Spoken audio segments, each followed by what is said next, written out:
Companhia conosco nesse meio virtual, seja muito bem-vindo, tá bom? Se você está acompanhando em algum outro momento, chegou aqui essa transmissão, que as bênçãos do Senhor alcancem aí também. Então, agora. Você que está nos acompanhando aí pelo YouTube, muito obrigado por sua companhia aqui conosco. Se você chegou agora para nos assistir, nós estamos reunidos aqui, será uma bênção tê-lo conosco, uma alegria para nós, uma bênção para você, não tenho dúvidas, tê-lo conosco na próxima semana no modo presencial. Caso você não esteja aqui em Volta Redonda, não possa vir aqui ao Espaço Novo Tempo de Volta Redonda, esteja em algum outro lugar, espero que as bênçãos do Senhor repousem igualmente sobre você também e que o clima espiritual que nós estamos sentindo aqui agora estejam aí em sua casa, enfim, onde você estiver acompanhando, em que horário, em que momento você estiver acompanhando essa transmissão. Deus te abençoe também. Gente, que a graça e a paz de Deus esteja com todos nós. Vamos abrir a palavra do Senhor em Êxodo, no capítulo 19, versos 3 a 7. Deixe-me contar uma história para vocês. Quando o Rafa nasceu, eu já devo ter dito isso para vocês mais de uma vez, porque eu vejo isso em minha vida sempre. Quando o Rafa nasceu, um colega que me ligou para parabenizar e etc., disse que eu teria, então, naquele momento, e a partir daquele momento, a ideia do que significava ser chamado de pai. Projetando a minha relação com Deus, eu entenderia o que é chamar Deus de Pai. Interessante isso, né? Porque agora eu entenderia o que é ter um filho. E a partir daí eu entenderia melhor a minha relação chamando Deus de Pai. De fato. À medida que o tempo vai passando, eu percebo que isso é verdade. Nesses 14 anos, a minha perspectiva de Deus como Pai, ela mudou. Eu consigo entender mais alguns aspectos que eu não entendia antes. Deus sempre poderoso, glorioso, administrador do universo, doador da vida, criador. Mas Deus como Pai agora com uma outra perspectiva. Deixa eu contar uma história para vocês. Ele devia ter, não sei, talvez assim uns 8, 7 anos, quem sabe, talvez até menos, eu imagino, pelo fato, pelo episódio. Nós estávamos assistindo TV, e é difícil, assistir TV hoje com família, crianças, você começa numa série, a série também legal, de repente começa a ser algumas coisas, enfim. Nós estávamos assistindo e era uma série de comédia, era uma série de policiais, de investigação, quero dizer, mas era com um tom de comédia, né? Então era bem divertida, uma coisa assim, bem família, e nada demais aconteceu, a não ser que em um dos episódios, esse nós estávamos assistindo, a câmera começou focando uma casa, e a câmera foi se aproximando e tinha uma família, você conseguia ver pela janela da casa, uma família na sala, reunida e etc. E a câmera foi focando, fechando mais, e você percebeu que do lado de fora da casa tinha uma pessoa observando a família. Foi assim que começou a série. E a câmera foi fechando mais, e você conseguia identificar melhor a silhueta daquela pessoa, e dava para perceber que ela estava de capuz. E daí então, com a medida que foi... Eu tenho aqui uma... Espera só um pouquinho. Se alguém estiver precisando... Tá bom, ok. Pessoal, nós temos Bíblias aqui à disposição. Se alguém precisar, é só levantar a mão aqui, tá bom? Vou ler os textos daqui a pouco, e se você quiser acompanhar na sua Bíblia, é só levantar a mão para poder receber a sua Bíblia também. E daí, então, nesse clima que a câmera estava fechando, estava se aproximando, e essa pessoa de capuz ali presente, Rafinha foi ficando assim, mais ou menos tenso com aquela situação. A ideia realmente era trazer assim, um clima de suspense, né? E ele falou assim, ele tem um negócio quando ele fica assim meio tenso, ele faz assim, ó. Aí eu percebi que ele botou uma boca e ele falou assim, por que ele está de capuz?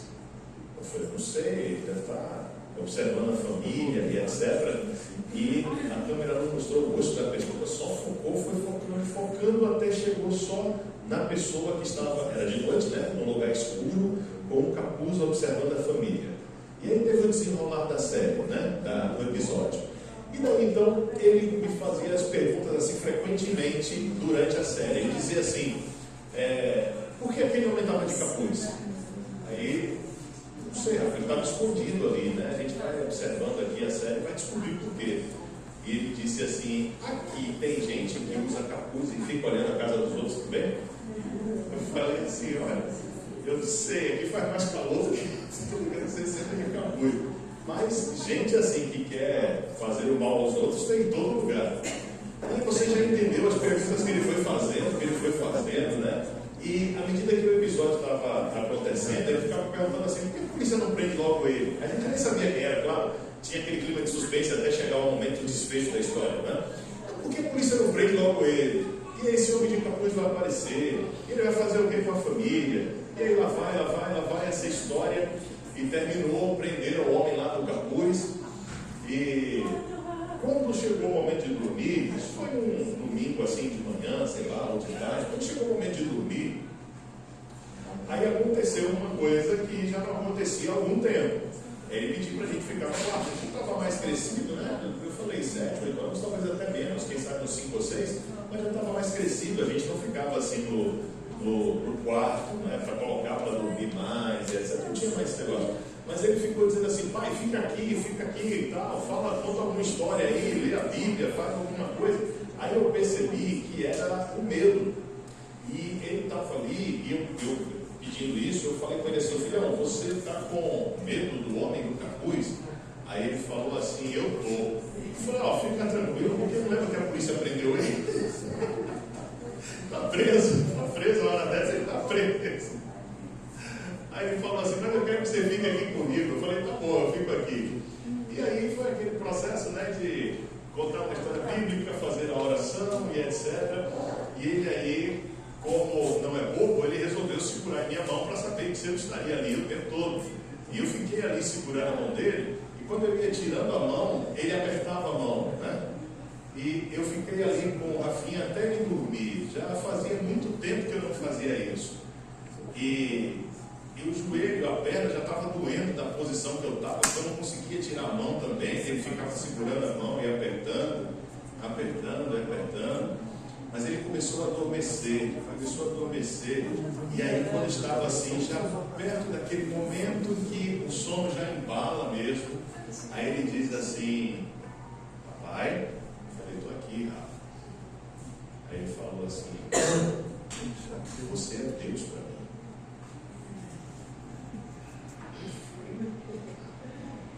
Vocês me chamaram de muita coisa, mas de Deus eu nunca. Já disseram que eu pareço com muita gente, mas com Deus. Eu falei, Deus, Rafa, você foi pesado, mas por que Deus? Aí ele disse, porque você me protege e porque você fica comigo. Aí ele adormeceu, soltou a mão, só que eu não saí mais do quarto. Aí eu fiquei lá, né? Eu fiquei assim, por Deus, eu sairia daqui, nossa, eu não iria embora. Como é que eu vou sair? E eu fiquei ali mais um tempinho e fiquei pensando nisso e disse, poxa vida, olha só a imagem que meu filho tem de Deus. É aquele que fica com ele e que protege. Eu fiquei mais um tempinho ali, depois eu saí do quarto pensando nisso. E eu gostaria de compartilhar com vocês não só essa história, que para mim foi emocionante e disse muita coisa de um Deus que eu tenho ensinado ao meu filho, mas eu gostaria de dizer para vocês também aqui de um texto bíblico que você já abriu em Êxodo, a Bíblia, caso você não tenha, caso você não tenha seu aplicativo, queira uma, é só levantar sua imagem, todos já tenham recebido, mas você tem mais uma aqui à frente, caso você precise. Está escrito assim, então Moisés subiu ao monte para apresentar-se diante de Deus. Lá de cima, o o Senhor o chamou e disse: transmita esta mensagem à família de Jacó, anuncia aos descendentes de Israel: vocês viram o que eu fiz aos egípcios. Sabe como carreguei vocês sobre as asas as asas de águias e os trouxe para mim. Agora, se me obedecerem e cumprirem a minha aliança, serão meu tesouro especial dentre todos os povos da terra, pois toda a terra me pertence. Serão meu reino de sacerdotes, minha nação santa. Essa é a mensagem que você deve transmitir ao povo de Israel. Moisés voltou do monte, convocou os líderes do povo e lhes comunicou tudo o que o Senhor havia ordenado. O Egito era um lugar de bênção ou de opressão? É? E quando Jacó foi para lá com sua família? Então, parece que depende do momento, né? Depende do recorte histórico. Teve a opressão, mas teve um momento que foi de bênção também. Que coisa, né?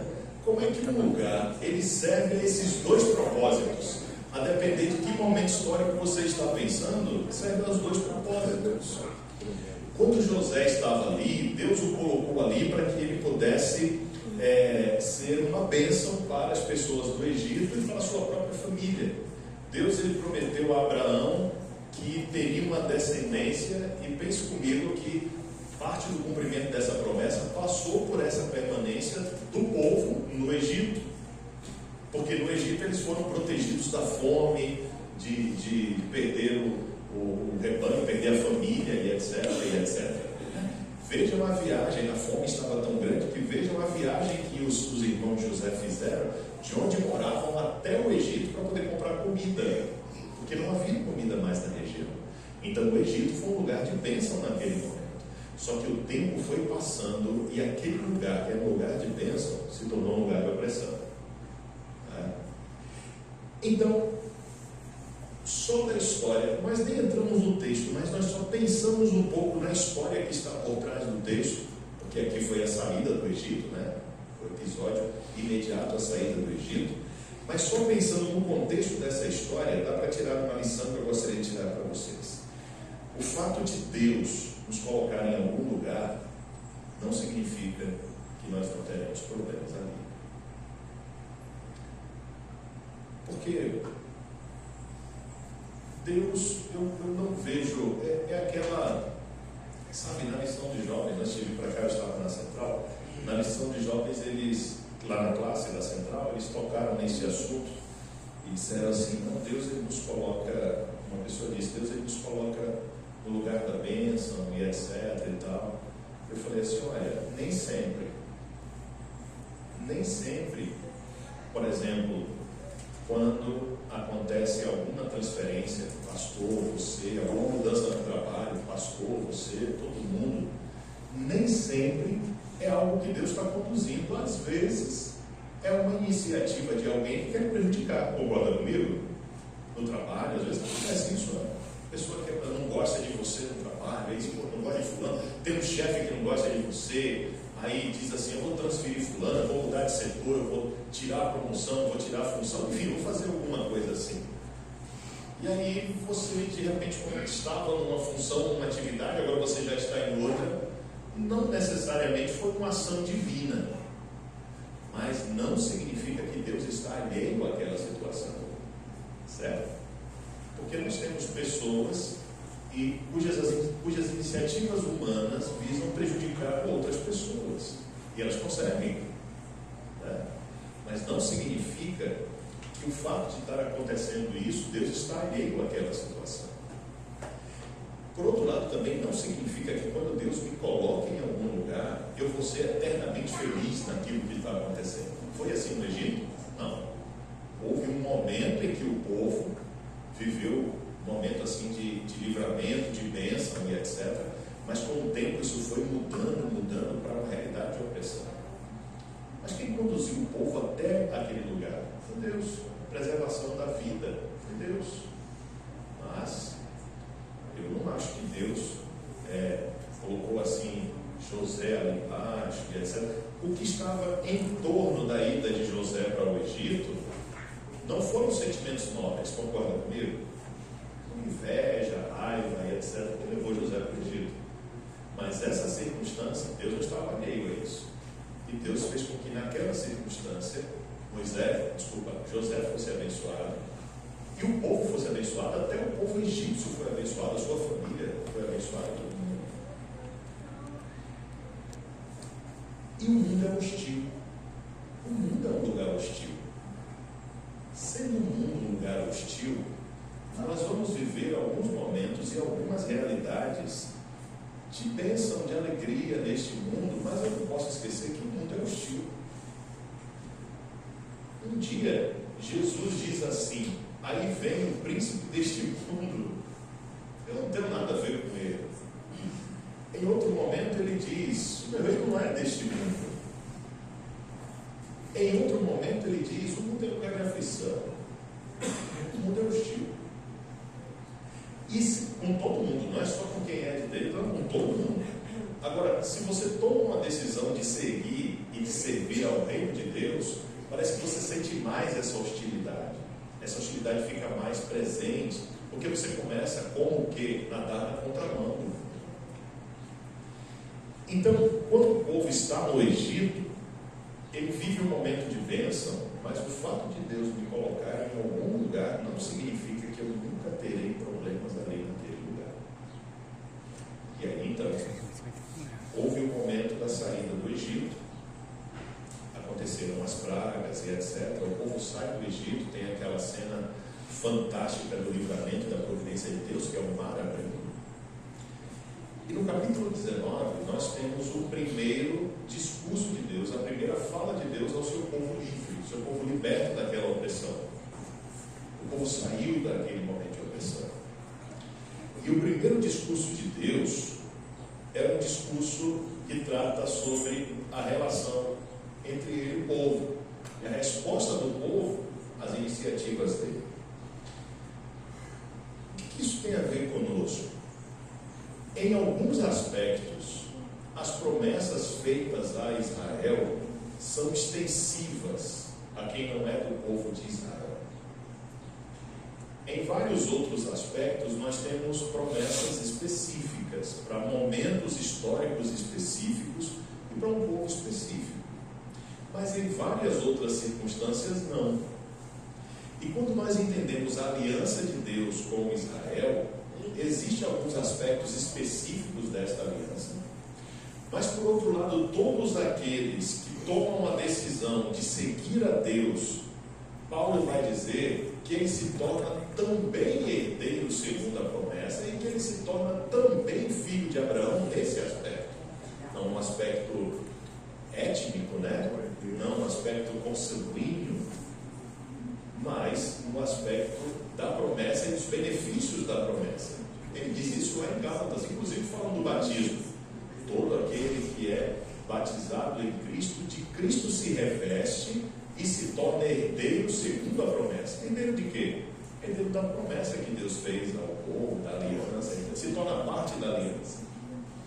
Então, nesse aspecto, quando Deus ele chama o povo, quando ele chama Moisés para poder mandar um recado ao povo, nesse aspecto, esse recado ele se estende para nós também.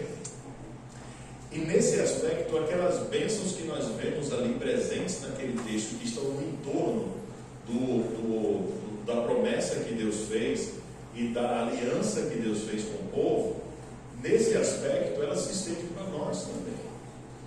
Quando nós voltamos ao texto, e você ter a Bíblia aí, o seu aplicativo é importante, para que você entenda aqui três coisas que estão presentes no texto que eu gostaria de mencionar para vocês. A primeira delas é que esse texto ele tem um limite que foi estabelecido aqui por Moisés quando escreveu essa história, depois desse encontro com Deus. E dá para perceber, pela forma de se escrever na época, pela maneira de se comunicar, pela maneira de transmitir ideias na época, quais são os limites desse texto. Acompanhe comigo que no versículo 3 está escrito que Moisés subiu ao monte. Mas no versículo 7 está escrito que Moisés desceu do monte. Então não dá para você perceber aí quais são, se você vai estudar o que foi que aconteceu, quais são os limites. Você tem um momento em que ele foi e que ele voltou, certo? Se você vai para o versículo 3 ainda, mais um pouco adiante, está escrito que lá em cima, Deus ele chamou Moisés e ele disse assim: você vai transmitir uma mensagem à família de Jacó e vai anunciar aos descendentes de Israel. Depois do versículo 6, mais ou menos no meio do versículo 6, Deus ele diz assim: essa é a mensagem que você deve transmitir ao povo de Israel. Você percebeu que Deus falou e depois ele repetiu? Você percebeu que no início está escrito assim, que Moisés foi ao monte, depois que Moisés desceu do monte, monte e monte, né? Depois você ouve Deus falando assim: diga a Israel, depois Deus repete para o fim: diga a Israel. Aí depois, no versículo 4, você encontra Deus dizendo assim: você viu o que eu fiz aos egípcios, como eu cuidei de vocês e como eu carreguei vocês. Fala do cuidado de Deus com o seu povo. Só que no versículo 6, Moisés começa descrevendo o cuidado de Deus com o seu povo também, quando ele diz assim: vocês são o meu rei e a minha nação santa. Então, no fim do versículo, no início do versículo 4, além de todo o versículo 4, Deus fala sobre a sua relação com o povo, mas no início do versículo 6, Deus repete a sua relação com o povo em outros termos, né? Primeiro ele diz assim: eu cuidei de vocês, versículo 4. Depois no versículo 6 ele diz assim: vocês são meus. E aí nós temos o versículo 5, que está no meio dessa descrição divina desse discurso, desse primeiro discurso que Deus fez ao povo. Aí Deus diz assim: agora, se vocês me obedecerem e cumprirem minha aliança, serão meu tesouro especial dentre todos os povos da terra, pois toda a terra me pertence. Então, quando Moisés tira o povo do Egito, de um lugar de opressão, e ele faz isso sob a ordem de Deus, a autoridade e o poder de Deus, e ele conduz o povo no deserto, a primeira vez que Deus fala ao povo é para poder dizer assim: olha, eu cuidei de vocês, eu tirei vocês de um lugar de opressão, vocês agora estão livres, vocês agora vão viver uma nova vida. Mas qual é o centro desta mensagem? Deus ele fala da sua providência para nos alertar que a partir de agora nós criamos uma relação de um compromisso com Ele. E esse compromisso é nos termos da aliança. Ele diz assim: agora, se vocês obedecerem a minha aliança, aí então vocês vão continuar sendo meus, meu povo. O povo que eu tirei de lá. Eu tirei para vocês sofrerem, que vocês vão passar alguns perrengues aqui, porque é deserto, né? Deus tirou o povo da cidade para um deserto, não é um lugar assim perfeito e etc. Mas Deus disse bem assim: ó, se nós ficarmos juntos, se vocês forem obedientes à minha aliança, e se vocês seguirem o termo do meu acordo com vocês, a gente vai ficar juntos bastante tempo. Nós vamos construir uma vida juntos. Nós vamos construir uma história juntos. E daí então, nesse aspecto dá para entender que esta foi uma promessa feita ao povo de Israel quando saiu do Egito, mas nesses aspectos que nós conversamos anteriormente se aplica a nós também. Certo? Você não passou por um momento de opressão assim, física, política, social, em algum lugar e houve um libertador e tal. Não, eu também não. Mas os aspectos da vida que tem que ver com a opressão do pecado, o peso do pecado e a libertação que o Evangelho nos traz, é a essência dos termos da aliança. E é nesse sentido que esse texto se aplica a nós também. Tanto no aspecto do cuidado de Deus, quanto no aspecto daquilo que Deus espera de nós como resposta ao que Ele fez. Então, antes de falar do que Ele espera de nós, do povo de Israel, por extensão de nós também no versículo 5, Ele diz assim: olhe para trás e você vai ver o que aconteceu. Então eu gostaria de deixar uma segunda lição com você. Se você fizer uma investigação na sua história de vida, eu tenho certeza que você também vai perceber isso. Então, olhe para trás e eu tenho certeza que você vai entender perceber como Deus o conduziu até aqui. Não significa que foi um caminho de um gramado suave. Certo? Não significa isso. Não significa que foi um caminho reto, plano e perfeito de andar. Porque no início nós vimos que o mundo é um lugar hostil. O mundo é hostil.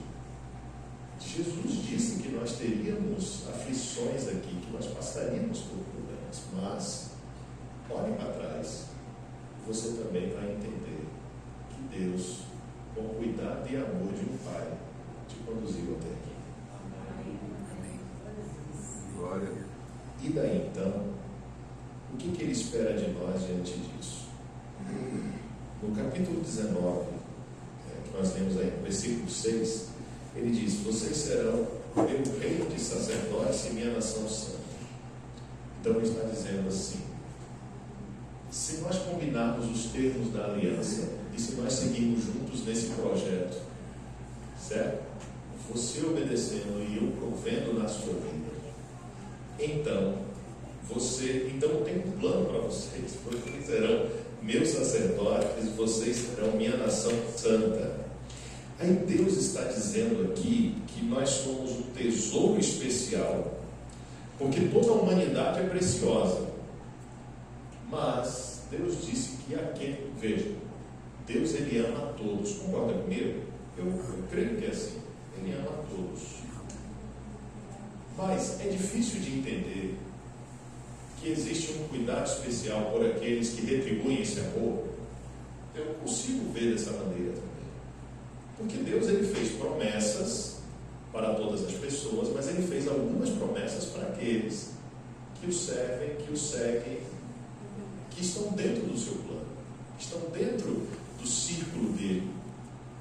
A gente consegue ver isso várias vezes na Bíblia.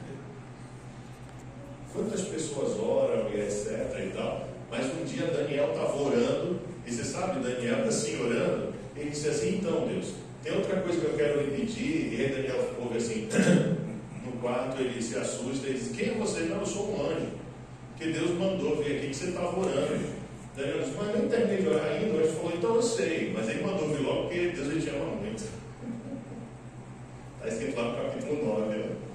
É uma versão atualizada que eu usei aqui, mas no versículo 9 está escrito assim. Está escrito mais ou menos assim. Então, Deus ele ama todos, ele ouve a oração de todos, mas para aqueles que estão mais próximos dele, Deus de fato tem, isso está na Bíblia em vários lugares, algumas bênçãos adicionais. Então, toda a terra é um tesouro de Deus, mas ele está escrito: se você segue a minha aliança, você é um tesouro especial. Dentre os tesouros que tem, você é especial. Aí ele diz: reino de sacerdotes. Isso traz para mim um compromisso, porque a função do sacerdote não era ministrar sobre si mesmo. A função do sacerdote era intermediar o povo e Deus. Então, quando Deus diz assim: olha, se você segue a minha aliança, você é especial, poxa vida, isso me coloca num lugar fantástico. Mas depois Deus diz assim: agora você também é um sacerdote. Então você também tem uma função agora, que é de intermediar outras pessoas e de encaminhar outras pessoas até mim, para que façam parte disso também. Então, mesmo o plano divino que me trouxe para esse lugar que eu estou hoje, me colocou responsável por ser uma ponte para que outras pessoas também acessem esse caminho, também tenham acesso a ele. Aí ele diz: vocês são nação santa, é um povo consagrado, um povo separado para ele. Então, isso me ajuda a entender a terceira e última lição. E se você quiser, eu recapitulo aqui as primeiras lições. A primeira é que o fato de Deus me colocar em um lugar não significa que eu não vou ter problemas aqui. A segunda lição do texto é que, se eu olhar para trás, eu vou perceber, assim como o povo de Israel, que Deus também me conduziu até aqui com cuidado e amor do Pai. A terceira lição é que Deus ele tem planos para mim, eternos, mas Deus também tem planos para um futuro próximo. Porque quando ele diz assim: você vocês são um tesouro especial, uma nação santa e um povo escolhido, ele não está falando só sobre a eternidade, ele está falando sobre o meu dia a dia e o meu cotidiano. Ele está falando sobre o meu despertar amanhã, sobre a minha semana, sobre as atividades que eu vou fazer e como eu vou reagir diante das várias circunstâncias deste mundo, a esse acordo que nós fizemos, a esta aliança que nós fizemos. O que Deus fez comigo, me libertando e me levando até Ele nas asas da águia, foi pela graça, assim como para Israel também. Nunca foi uma troca de nada, sempre foi uma ação de graça. Agora, o que Ele quer fazer comigo depende da maneira que eu vivo com Ele também. Isso é fato, a gente encontra na Bíblia. O que Ele quer fazer comigo depende da maneira como eu vivo com Ele, os desdobramentos disso. Isso também é graça. Não deixa de ser graça, não é mérito meu. Então é porque eu estou fazendo isso que Deus não, continua sendo graça. Mas depende. O nível da bênção que Ele vai me dar depende do nível da relação que eu tenho com Ele também, claro. Se eu me aproximo dele é uma coisa, mas se eu insistentemente me afasto dele é outra coisa. O pai da parábola deixou de amar o filho que estava longe, mas ele estava passando fome ou não? Por quê? Porque ele não estava próximo à casa do pai. Existem algumas bênçãos que eu só vou ter se eu estiver próximo. A parábola do cuidado de Deus pode começar assim. Digamos que aconteceu alguma coisa e, sob inspiração, Deus determinou que eu escrevesse algum texto na Bíblia. Talvez eu escrevesse bem assim: o reino dos céus é semelhante a um pai que vai colocar o seu filho para dormir. A criança estava com medo e diz: pai, fica comigo. O pai ficou.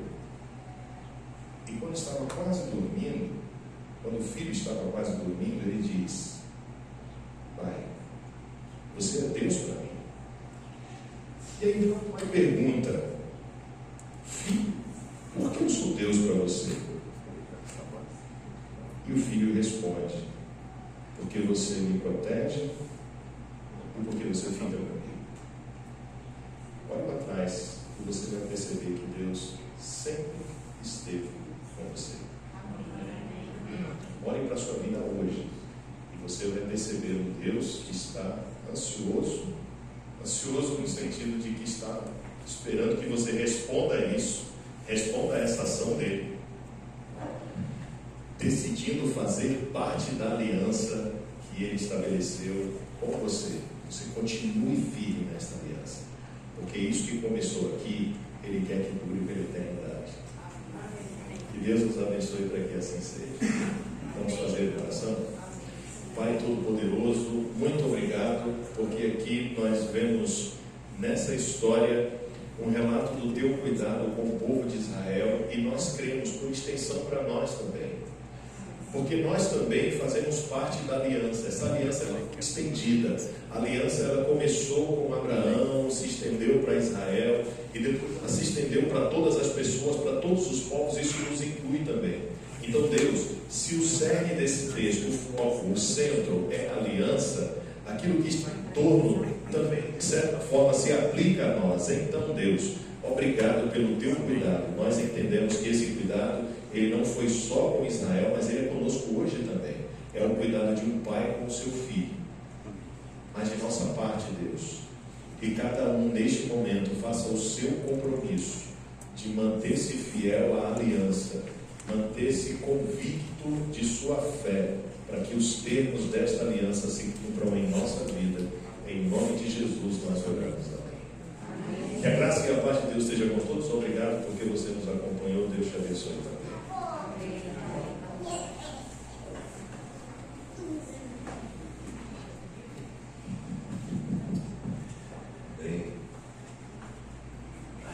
Palavra maravilhosa, né?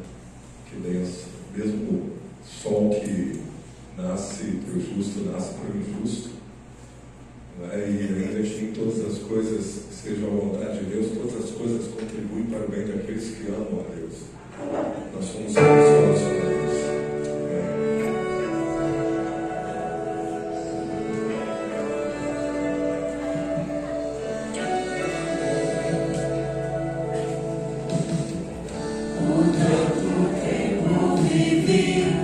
Como escravo dos meus desejos e medos, até que eu entendi que Cristo é tudo.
Amém.